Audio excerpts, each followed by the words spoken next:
தமிழ்நாடு மாநில ஊரக வாழ்வாதார இயக்கம் அனைத்து பணியாளர்கள் சங்கம் சார்பில் 5வது நாளாக போராட்டத்தில் ஈடுபட்டு வருகின்றனர். தமிழ்நாடு மாநில ஊரக வாழ்வாதார இயக்கம் அனைத்து பணியாளர்கள் சங்கம் சார்பில் தற்போது 5வது நாளாக போராட்டத்தில் ஈடுபட்டு வருகின்றனர்.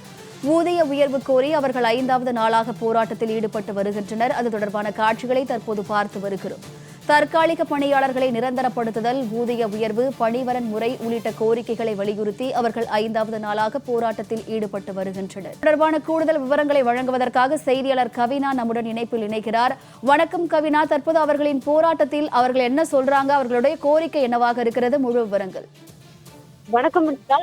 தமிழ்நாடு மாநில ஊரக வாழ்வாதார இயக்கம் மற்றும் நகர்ப்புற வாழ்வாதார இயக்கத்தில் பணிபுரியும் 2000க்கும் மேற்பட்ட பணியாளர்கள் தங்களின் வாழ்வாதார உரிமைகளை மீட்க கோரி சென்னை வள்ளுவர் கோட்டத்தில் இன்று 5வது நாளாக தங்களின் போராட்டத்தை முன்னெடுத்து நடத்தி வருகிறார்கள்.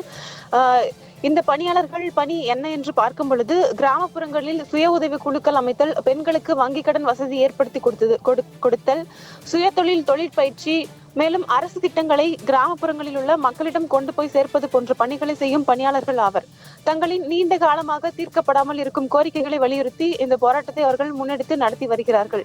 அவர்கள் வைக்கக்கூடிய கோரிக்கைகள் என்னவென்று பார்க்கும் பொழுது, பணி நிரந்தரம், 10 முதல் 15 ஆண்டுகளுக்கும் மேலாக தற்காலிக அடிப்படையில் பணியாற்றி வரும் ஊழியர்களை உடனடியாக பணி நிரந்தரம் செய்து நிரந்தரப்படுத்த வேண்டும் என்பதும், மேலும் தற்போதைய விலைவாசி உயர்வுக்கு ஏற்ப தகுதி மற்றும் அனுபவத்தின் அடிப்படையில் நியாயமான ஊதிய உயர்வை வழங்கப்பட வேண்டும் என்பதும், மேலும் ஒப்பந்த முறையை கைவிட்டு ஊழியர்களின் பணி பாதுகாப்பை உறுதி செய்ய வேண்டும் என்றும் அவர்கள் தொடர்ந்து 5 நாட்களாக போராடி வருகிறார்கள்.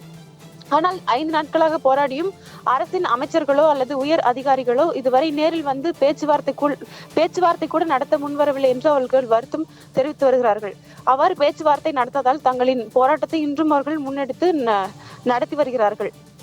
மேலும் நேற்று போராட்டத்தில் ஈடுபட்டிருந்த 100கணக்கான பணியாளர்களை காவல்துறையினர் வலுக்கட்டாயமாக கைது செய்து திருமங்கலத்தில் உள்ள ஒரு தனியார் திருமண மண்டபத்தில் அடைத்து வைத்து பின்னர் மாலை வேளையில் அவர்கள் விடுவிக்கப்பட்ட பின்னர் தங்களின் போராட்டத்தை இன்றும் தொடர்ந்து அவர்கள் கையில் முன்னெடுத்து வருகிறார்கள்.